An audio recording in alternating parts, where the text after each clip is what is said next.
Muy buenos días. Gracias por acompañarnos este sábado 8 de noviembre. Ya se sienten las posadas, José, ya. Hijo, se acabó el año ya. ¿Tú ya empezaste? No, ¿No? el sábado, mañana. ¿Te vas Pasó a empezar mañana. al Guadalupe? Guadalupe Reyes, hijo, güey. ¿O estás tú? Anda la gente muy... A mí se me hace que tú estás en el Guadalupe.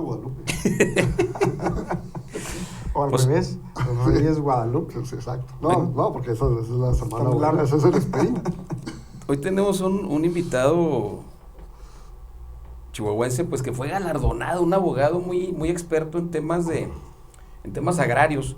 El licenciado Jorge Pasos Linares. Él es catedrático de la Facultad de Derecho y tiene un despacho muy prestigiado, pues que da servicio a nivel nacional sobre estos temas tan específicos, ¿no? Del tema del campo, que pues hoy otra vez está, no sé si alguna vez haya salido la crisis, pero hoy tenemos temas muy serios en el tema del campo, ¿verdad? Pepe, buenos días. Buenos días, señor. ¿Qué tal? Buenos días, gracias por la invitación. Oye, el reconocimiento que recibe es el Andrés Molina Enríquez, y ahorita nos platicaba lo que ha hecho. Pues, ¿No es tu familiar? Seguramente. Sin lugar a duda, yo creo que ese es familiar mío, porque pues es considerado el padre de la legislación, de la normativa en el tema agrario, ¿no? Es un tema muy complicado el tema agrario, porque es una actividad básica y muy importante, sobre todo en el medio rural de México, ahorita muy bocabajeada, muy bien problemada por las políticas públicas, por las asignaciones de los presupuestos y por las sequías, ¿verdad? Debe ser difícil vivir de este tema, porque no es un tema que me imagino que es opulenta como la recuperación de impuestos o cosas ahí que sí hay más billete, ¿verdad? Pero pues, ¿qué te motivó a dedicarte al derecho agrario, que debe ser un tema muy complicado, después de la reforma del artículo 27 constitucional en el 92? ¿Y cómo fue que obtuviste el primer lugar en el 7º concurso de abogados y visitadores agrarios? Bueno, ¿cómo llegamos ahí? Precisamente es a través de una selección que se hizo para personal de la Procuraduría Agraria, y uno de los perfiles que debíamos de cumplir quienes aspiráramos es que tuviéramos algún vínculo con el campo. En el caso, mi padre fue ejidatario, fue fundador de un ejido, entonces de alguna manera siempre estuvo presente el tema agrario en casa, en mi familia y en mi entorno, ¿no? Con la convivencia de la gente. Es el requisito, el pase o de el entrada. perfil que se buscó en aquellos años, que todos tuviéramos alguna relación con el campo, abogados, visitadores y demás. Y luego de ahí te mandaban un curso prepadéutico, que eran clases. En el 92 empezamos en Saltillo, y bueno, pues ahí a estudiar y a prepararse y poner atención, y logramos obtener el primer lugar. Logré obtener el primer lugar de ese curso, del 7º en Saltillo, Coahuila. Se desarrolló en La Narro, las instalaciones de La Narro en Saltillo. Y es un tema de la abogacía apasionante. Sí, para los que nos dedicamos, pues obviamente es muy apasionante el tema.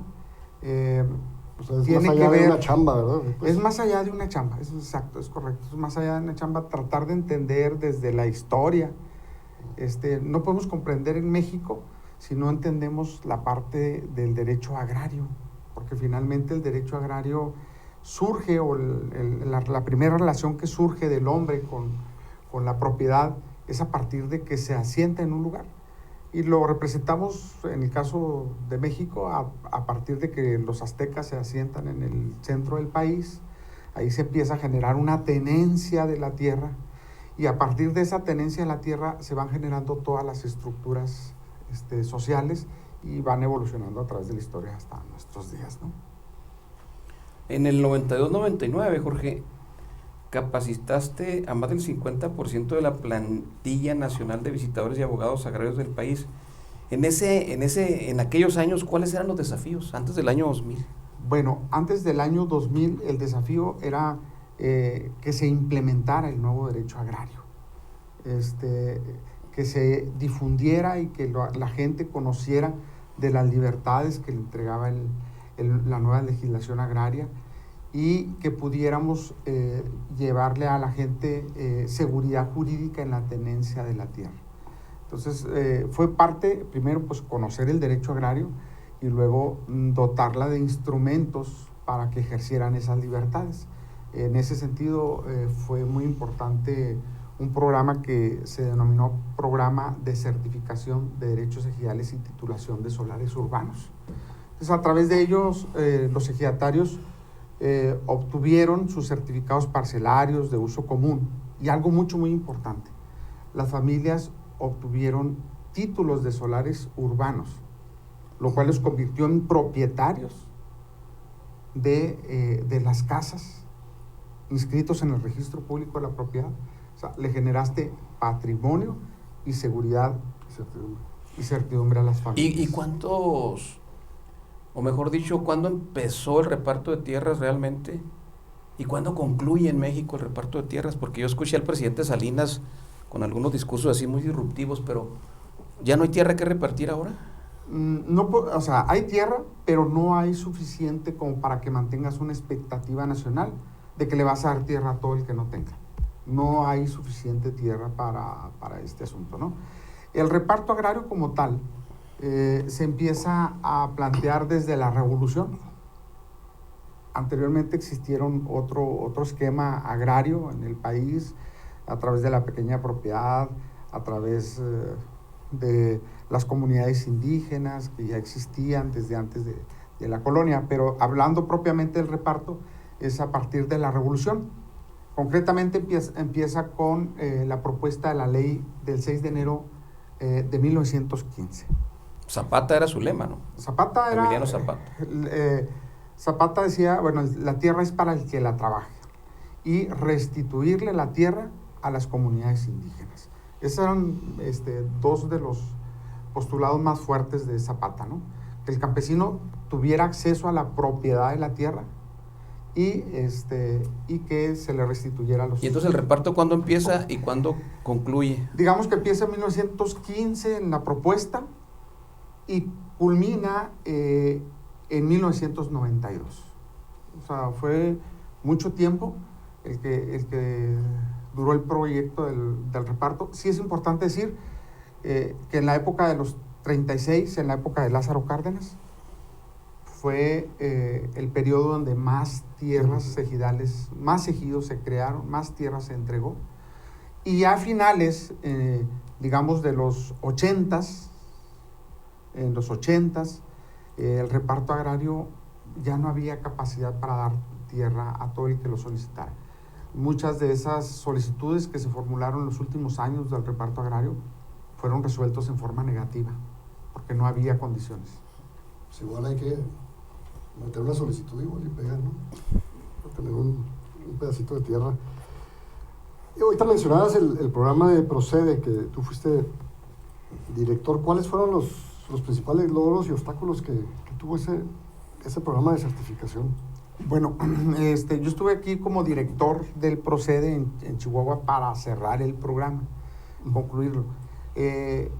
Uno de los grandes logros es que se certificó, se dio seguridad jurídica a la tenencia de la tierra a más del 95% de los núcleos agrarios en el país. Son 30,000 ejidos, estamos hablando que casi todos están certificados, ¿no? Dificultades, pues las hubo de todo tipo, ¿no? Desde aquellos núcleos agrarios que no fueron certificados porque tenían algún conflicto de límites y que no se pudo llegar a un arreglo en ellos y que se resolviera ese tema. Otro, pues muchos ejidos que los ejidatarios ya no se encontraban en el núcleo, que estaban muertos, etcétera, irregularidades en el padrón. Esas fueron de las dificultades que hubo, pero pues yo lo consideré que fue un programa muy exitoso por el número de núcleos agrarios que se realizaron.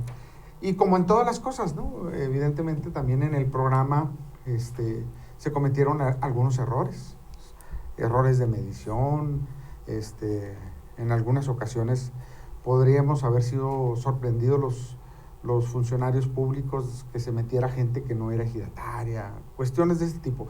Pero no podremos decir que que por ese tipo de cosas se va a echar a la borda todo el programa, ¿no? Jorge, había un programa de becarios, pero hablando de política pública, como que todas las dependencias, inclusive los presupuestos que tienen que ver con el campo, han ido menos de un tiempo para acá. Esto de los becarios me imagino que fue muy exitoso, pues porque preparaba a gente de las mismas comunidades en temas muy específicos. Pero ¿cómo ves tú el panorama agrario y qué tipo de incentivos hay ahora para mantener vivo el campo? Bueno, ese programa de becarios fue un programa, como lo comenta Martín, fue muy exitoso, fue muy bueno. Se seleccionaba jóvenes que estuvieran cursando la prepa o que lo hubieran culminado, que fueran mayores de 18 años y que radicaran en algún ejido. A ellos se les daban cursos de la ley agraria, lo mismo que le dábamos a los abogados, pero en un periodo más largo, y se les daba una beca económica, y daban ellos una especie de servicio social. Muchos de esos jóvenes terminaron por convertirse en ingenieros o abogados que se dedican al derecho agrario. Muchos de ellos llegaron a ocupar puestos importantes en el sector agrario, delegados, subdelegados, que iniciaron como becarios campesinos de la Procuraduría Agraria. Entonces fue un tema de cultura, de enseñanza a gente de los núcleos agrarios. Y efectivamente el tema que hoy vemos es la disminución, el recorte de todos los presupuestos que hay, ya no solo hacia el campo. O sea, hoy vemos en las noticias que el próximo año viene una reducción al presupuesto para el campo, para la producción de alimentos. O sea, ¿cómo vamos a tener un país que no tiene una soberanía alimentaria? O sea, pero no solo en eso, las propias instituciones. Hoy vemos las instituciones, por ejemplo, el caso de la Procuraduría Agraria, no tiene ni para rentar un local. Ni para cortar el zacate aquí.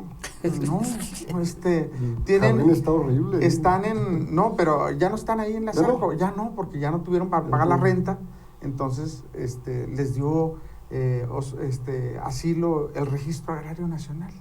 O sea, con la renta de uno ahora viven dos. Entonces... o sea, ya no tuvo el hijo para la... Ya no hay, o sea, ya no, entonces olvídate de todo, o sea, no hay para los campesinos, no hay para las instituciones. Entonces, todos sabemos que una ley, cualquier legislación, si no tiene una suficiencia presupuestal para ser aplicada, pues es letra muerta. Y eso se está convirtiendo el tema del sector agrario, en un tema de letra muerta de la forma institucional. Eso también tiene sus consecuencias, ¿no? Hoy, desde el ámbito privado, tenemos mejor capacidad de respuesta que las instituciones. Ahora, los programas ahorita de becas, pues es prácticamente regalar el dinero a cambio de 2, 3 actividades que son más de corte político, ¿no? De asistencia política y demás. Ahorita que estabas describiendo el sistema de becas, era muy interesante cómo pues les daban el dinero a cambio de que se sentaran a escuchar pues, todos los conceptos y era desarrollarlos, pero sobre todo creo yo que tenía un sentido de arraigarlos a las comunidades. Y la movilidad social, ¿no? Que provocaba. Exactamente, y evitar que la gente siguiera migrando hacia las zonas urbanas, ¿no?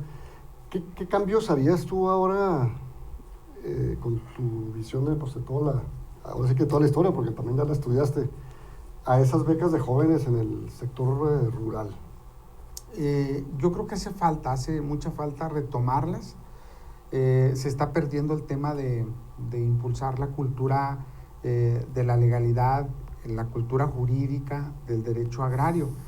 Y habría que implementarle algunas adicionales, ¿no? Como becas para la producción primaria, ¿no? Para que cultiven, pero pues necesitas incentivos económicos, ¿no? Y una institución fuerte que tenga la capacidad de darles de pararse enfrente de los chavos, ¿no? Sí, pero, sí, pues, claro. Pero si le están bajando las instituciones los presupuestos, sí, pues no va a haber nadie quien vaya. No hay quien ir, no hay manera de ir.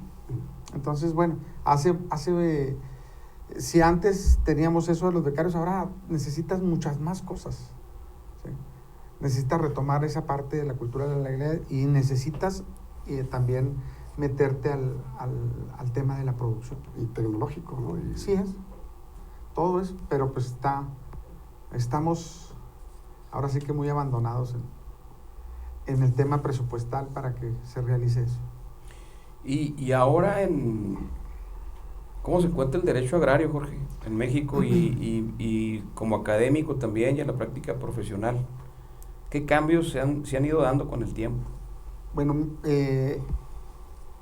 algo de lo que hemos discutido en la academia. Y luego la elección ahora de jueces, ¿ustedes no les impactó también en el sector agrario? No corresponde. No corresponde porque esos no son del Poder Judicial Federal. Entonces, ahí es diferente. Ahí no tienen necesidad de buscar una elección popular porque las propone el Ejecutivo.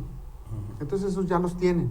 No necesitan buscar la manera de cambiarlos. Esos son del Ejecutivo, propuestos por el Ejecutivo, ratificados por el Senado. ¿Sí? Pero regresando, o sea, ¿qué es lo que me dices? ¿Qué es lo que habría que cambiar, que mejorar del sector? Esa fue la pregunta anterior, sí, ¿no? Y del ámbito académico y profesional, ¿cómo lo Y decíamos, te decía, desde el ámbito académico hemos participado en algunos foros de análisis. ¿Qué pasó con el derecho agrario? Y hemos llegado a la siguiente conclusión. Cuando se realiza la reforma del 6 de enero de 1992, uno de los efectos de esa reforma fue el fin del reparto agrario.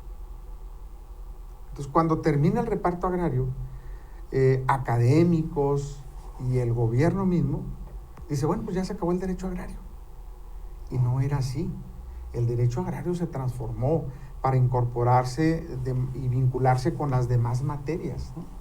Entrar al tema del comercio, de las tierras, del ejercicio de las libertades, del ejercicio de poder designar sucesores, del ejercicio de poder buscar créditos, de asociarse, etc. Esas libertades se generaron a partir de 1992. ¿Y qué es lo que pasó? Las universidades y el mismo gobierno dijo, se acaba el derecho agrario. El derecho agrario dejó de ser una materia obligatoria en casi todas las universidades del país y se pone como optativa. Y es un gravísimo error, porque al final de cuentas, pues de modo que desaparezca la tierra. Entonces, el derecho agrario lo tienes que vincular con otras materias, ¿no? ¿Sí? La legislación civil, la mercantil. No, el desarrollo urbano, desarrollo urbano. Sí. De modo que las ciudades no sigan creciendo, sino basta ver aquí alrededor de la ciudad de Chihuahua y vamos a ver cuántas tierras se están incorporando al desarrollo urbano y que son de origen ejidal. O sea, dices porque la tierra pues, no va a desaparecer, pero parece que la actividad agrícola sí es la que está en riesgo, ¿no? Con la política pública. ¿Qué puede hacer el Estado como poder legislativo, ejecutivo y judicial también, ¿verdad? Para compensar un poco la ausencia de política pública federal o el retroceso en esta materia? ¿Qué recomendarías tú a los legisladores y al ejecutivo? Hacen falta programas de apoyo al campo. Sí. Sí. Porque el gobierno de Estado sí ha estado aumentando su presupuesto, tratando de balancear un poco el declive del presupuesto federal, ¿verdad? Sí, pero ahí tienen que entrar todos. Inclusive yo incorporaría hasta los mismos municipios, deben de tener programas de apoyo para los campesinos. Gobiernos municipales y gobiernos del Estado son muy específicos los apoyos que te pueden dar y son pocos, ¿no? Que si les consigues algunos lotes de pastura, les das un precio subsidiado o maquinaria, pero es limitado. Le falta un programa más general. Mire, por ejemplo, hace poco veíamos que se prohíbe por el gobierno federal, están en el tema de la prohibición de la producción del maíz transgénico, bajo el argumento de que es nocivo para la salud. Situación esta que no está ni siquiera plenamente acreditado que sea realmente nocivo, ¿sí? y se busca con ello proteger el maíz nativo. Pero lo hacen a través de una prohibición. Entonces yo digo, a ver, en lugar de prohibir, ¿por qué no? Le dices, a ver, por cada tonelada de maíz te voy a dar un subsidio adicional de tanto, que te haga redituable, que económicamente te sea atractivo. Y programas de mejora de producción. Como le hacen semillas. los países desarrollados, ¿cómo le hace Estados Unidos?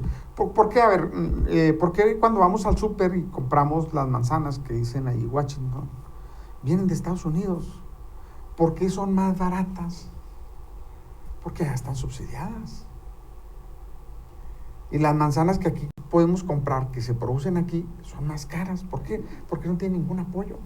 Y aparte aquí la producción es más complicada, ¿no? Porque allá les llueve y no les graniza. O sea, tenemos a veces frecuentemente el tema del ambiente, de las sequías, en contra, pero aparte nadie te impulsa, pues entonces no avanzamos por ningún lado. Entonces eso es lo que hace falta programas reales, ¿no? Y enfocados, bien enfocados. Por ejemplo, existió un programa era noble desde el punto de vista que era el PROGAM. El PROGAM era un programa en el que el gobierno federal le daba un estímulo económico a los productores de ganado por cada cabeza de ganado. Ya desapareció, porque había grandes ganaderos que tenían muchos. Bueno, ajusten el programa y digas, voy a apoyar hasta 100 cabezas de ganado, 250, las que sean, y darles apoyo al que más lo necesita. ¿Sí? Pero lo desaparecieron. Lo desaparecieron, entonces dijo, para que no se lo roben, mejor lo desaparecemos. Ya, no. Jorge, uno de los grandes temas en México y obviamente en Chihuahua es el crecimiento urbano, el uso de suelo, el desarrollo urbano. Ya Chihuahua es una metrópoli de 1 millón de habitantes, ya estamos pegados, ahora sí, con Santa Eulalia, con Aquiles Cerdán, con Aldama, ya hay corredores que nos unen ahí comerciales y luego tenemos problemas ya serios de seguridad, de recolección de basura, de movilidad. ¿Qué pasa con esos usos de suelo que a veces son especulativos? Tenemos el caso, por ejemplo, del relleno sanitario, ¿no? Que por un amparo ahí de los propietarios se frena pues algo muy urgente para la ciudad. Servicios públicos. Se ha hablado en los últimos años de que buscar que la ciudad tenga un crecimiento vertical, ¿no? Para evitar el tema de los costos de los servicios públicos y demás. Ese ha sido un sueño nada más, porque finalmente basta con que te des una vuelta a la periferia y veas cómo están surgiendo muchísimos fraccionamientos de los que le denominamos a raya de cal. ¿Qué quiere decir? Que muchos de ellos compran nada más con una cartita de posesión, y esas cartitas de posesión jurídicamente no tienen ningún valor. La tierra tiene que estar acreditada por escrituras o títulos de propiedad, no por cartitas de posesión. Que muchas veces esas cartitas de posesión ni siquiera está enterada la Asamblea Ejidal de que andan circulando esas cartitas de posesión. Y a veces ni siquiera de los ejidatarios. Hacen unas especies de inmobiliarias y venden, fraccionan a raya de cal sin servicios, sin seguridad jurídica en la tenencia de la tierra. Y la gente los compra porque... Es fraude seguro casi, ¿no? Frecuentemente es fraude. Frecuentemente. No vamos a decir que siempre es un fraude, pero sí frecuentemente es un fraude. A la hora que vas y reclamas, dicen, no, pues yo no sabía, era mi tierra, yo no te vendí. O se muere el ejidatario y el hijo dice, no, pues mi papá no me dijo nada, entonces esto es mío, y te lo reclaman. Entonces eso está sucediendo, no hay derechos de fraccionamiento, y con todo el problema ese, pues el municipio le va a crecer más el problema. No han podido frenar esos fraccionamientos irregulares.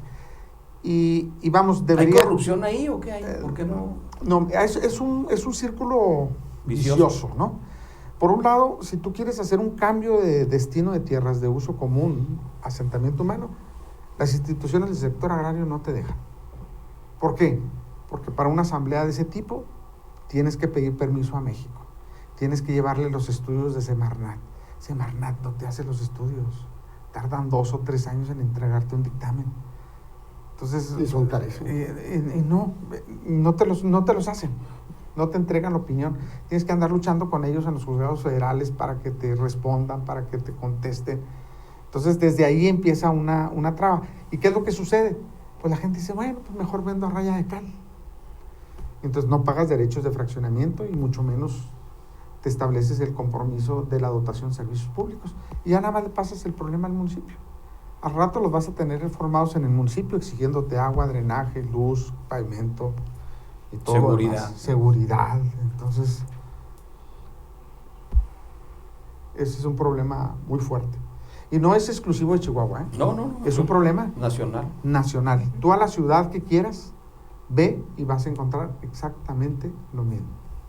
Ahorita con el problema en México de los precios de garantía del maíz y de hecho que también ya estamos importando más maíz blanco que antes no importábamos, antes éramos autosuficientes. ¿Tú cómo ves ese problema de ausencia política pública? ¿Tienen razón de exigir ese precio de garantía o hay grilla? No, tienen toda la razón. Todita la razón, tienen la razón. Y no nomás, ya el tema nos está rebasando del maíz, ya lo mismo vemos con la papa, ya vemos que Estados Unidos ya está produciendo aguacate, al rato vamos a tener problema también con el aguacate. Entonces, el problema es que vamos en una dirección en la que estamos perdiendo la autonomía alimentaria. Y eso es gravísimo. Jorge, pues estamos llegando casi al final ya del programa. ¿Qué significa para ti haber recibido el reconocimiento Andrés Molina Enríquez del Congreso Agrario Nacional como uno de los mejores abogados del país? Bueno, es un reconocimiento que se hace a la trayectoria que hemos tenido. Yo tengo 33 años dedicado a la materia. Y es un gran compromiso porque implica que tengamos que mantener una postura crítica, positiva. Es decir, no solo decir está mal que no hagan, sino también proponer cosas que deben de hacer. Y bueno, pues en esto hemos estado participando en foros como el Congreso, haciendo señalamientos muy puntuales, ¿no? En el caso de las instituciones públicas, por ejemplo, el Registro Agrario Nacional está hecho garras. No, para empezar, no le entienden ni saben que es público. No te dan acceso a la información, te bloquean y muchas veces las cosas las tienes que sacar con órdenes judiciales. Y eso no puede suceder en ninguna institución pública, ¿no? Oye, ¿qué organización es la que da el premio? Es el Congreso Agrario, se conforma, por académicos, distintas universidades que participan. Es un órgano colegiado, el que te hacen la propuesta, los núcleos agrarios o algún académico te propone las razones por las que te propone para el premio, y es discutido en forma colegiada y bueno, pues ya se otorga. A la fecha se ha otorgado en 10 ocasiones. Yo sería el reconocido con esa distinción número 10, ¿no? Y sería la primera ocasión en la que no se entrega a un funcionario, ¿no? Hemos tenido que se ha entregado a los presidentes del Tribunal Superior Agrario, procuradores, directores en jefe del registro, y este año el órgano colegiado decidió que fuera alguien distinto a la administración pública. Muy bien, pues felicidades. Pepe, estamos llegando al final del programa. La tierra es de quien la trabaja. La tierra es de quien la trabaja. Pues sí, definitivamente una ausencia de una consolidación de la política pública para salirnos del tema de la repartición, porque ya no hay. Sin embargo, pues sí hay que meter una solicitud igual pega. Y pues ojalá que los diputados se pongan las pilas en vez de andar yéndose a vivir ahí en Morelos a casas que seguramente tienen propiedad irregular. Bueno, por ejemplo. Ese es a la cal, ¿verdad? Pero digo, sí, pero la cal importada. Sí. Y en lugar de piedritas, pues con mármol, ¿no? Sí, sí, las banderitas pues son con cimentación y Sí, claro, claro. demás, ¿verdad? No, muy interesante ese tema porque la verdad, nosotros como gente urbana pues va uno al súper y compra lo que necesita, pero sí se debe uno preocupar más allá de eso, ¿eh? Así es. Jorge, un mensaje final a la audiencia. Estamos llegando al final de este programa de hoy, sábado 8 de noviembre. Agradecer a Jorge Pasos Linares su presencia. Bueno, pues el mensaje, aprovechando pues que estamos en un entorno urbano, hay que tener cuidado en el tema de la adquisición de tierra. Es patrimonio que se debe fincar en documentos y debemos de tener certeza. Yo invitaría tanto a los interesados en adquirir tierra como a los mismos ejidatarios, pues que vayan más de las manos, sobre todo con la autoridad municipal, ¿no? Porque ahí es donde va a rebotar el tema de los servicios. Y a las instituciones públicas pues, federales pues necesitamos que reflexionen y que hagan trabajo más propositivo. En lugar de estar prohibiendo, bueno, pues que se den las condiciones para que esa gente se beneficie más. Si va a entrar al mercado de la tierra, pues que se beneficie justamente con el precio de la tierra y que la gente pues tenga acceso de manera regular a una zona digna, ¿no? Con servicios y demás. Ese sería mi comentario. Muy bien, muchas gracias. Nos vemos el próximo sábado. Gracias.